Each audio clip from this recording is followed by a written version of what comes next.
मीनार से ऊपर बना यह ब्रिज, ये इसकी खास बात यह है कि अब ये मिजोरम की राजधानी आइजोल में सायरंग स्टेशन तक आ गया है। 52 किलोमीटर की लंबी लाइन को जब 8,000 करोड़ से ज़्यादा रुपए की लागत से तैयार किया गया तो ये समझिए कि शेष भारत से मिजोरम या नॉर्थ ईस्ट जुड़ गया है।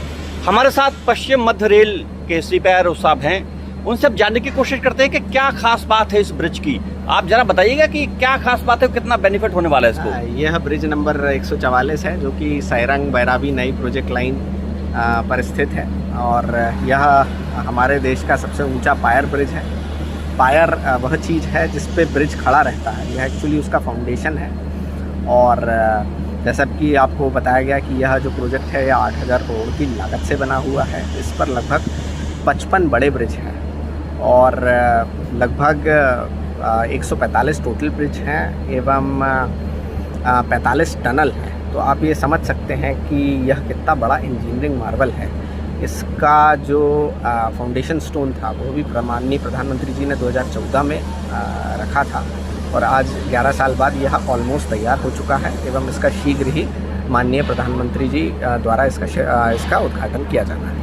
ये नॉर्थ ईस्ट के लिए कितना लाभदायक होने वाला है, अगर ख़ास तौर से हम मिजोरम की बात करें। आप मिज़ोरम क्योंकि बॉर्डर पर Indo Myanmar Indo Bangladesh border पर स्थित एक राज्य है तो इसकी इम्पोर्टेंस बहुत पॉइंट ऑफ व्यू से रहती है। एक तो यहाँ पर जो इकोनॉमी है वो थोड़ी सी टूरिज़्म ड्रिवन है, तो यहाँ पे टूरिज़्म को बढ़ावा मिलेगा, यहाँ की इकोनॉमिक लाइफ बेटर होगी। यहाँ का जो आवागमन है जो नॉर्थ ईस्ट के अन्य राज्य हैं जैसे असम, उनसे भी कनेक्टिविटी सिर्फ रोड के माध्यम से ही थी जो कि लैंडस्लाइड और रेनी सीज़न में डिस्टर्ब होती रहती थी। इसलिए अब उसको एक नया साधन मिला है कनेक्टिविटी का। अब रेल के माध्यम से भी यह मिज़ोरम असम के गुवाहाटी एवं देश की राजधानी दिल्ली से कनेक्ट हो जाएगा। इसके कितनी ट्रेनें आप देने वाले हैं अगर हम पूछे तो तुरंत में ही? तुरंत में तो पहली राजधानी ट्रेन चलने वाली है जो कि यहाँ से आनंद विहार टर्मिनस दिल्ली के बीच में चलेगी और उसके बाद धीरे धीरे यहाँ पर ट्रेन्स जो पैसेंजर ट्रेन्स हैं वो भी बढ़ेंगी एवं इसके अतिरिक्त जो मालगाड़ियों का संचालन है वह भी बढ़ेगा, जिससे जो कि आवश्यक सामान होता है उसकी आवाजाही सुगम होगी एवं यहाँ पर जो इन्फ्लेशन रेट है वो कम होगा, यहाँ की इकोनॉमी बेहतर होगी। और मैं एक स्ट्रेटेजिक पॉइंट ऑफ व्यू से भी बताना चाहूँ क्योंकि यह म्यांमार बॉर्डर पर स्थित एक राज्य है तो यहाँ पर सेना का पैरा मिलिट्री फोर्सेस का आवागमन बहुत ज़्यादा रहता है, तो उनके मूवमेंट में भी यहाँ पे उनके मूवमेंट को भी यहाँ पे फैसिलिटेशन मिलेगा।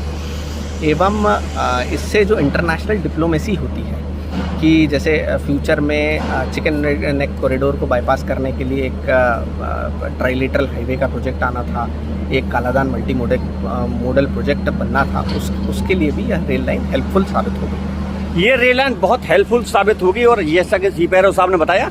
एक और बात जानना चाहिए, कल्चरल दृष्टि से रेलवे ने टूरिस्ट को आकर्षित करने के लिए क्या कुछ खास किया है?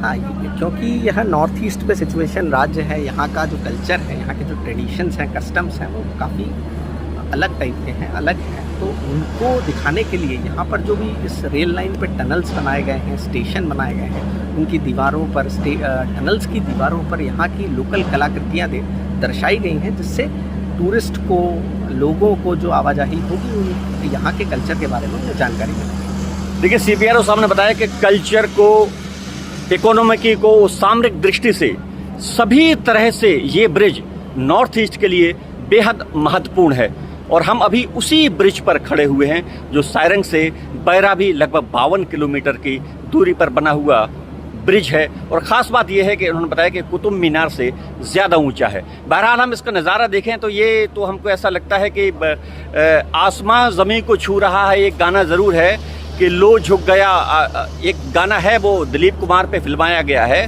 कि ये मिलन हमने देखा यहीं पर, यहाँ पर आसमां और ज़मीन मिल रहे हैं। तो मिजोरम में ऐसे दृश्य आम हो चले हैं, हम लोगों के लिए ये बेहद आकर्षित करने वाले हैं जहाँ ज़मीन आसमां से मिलती है।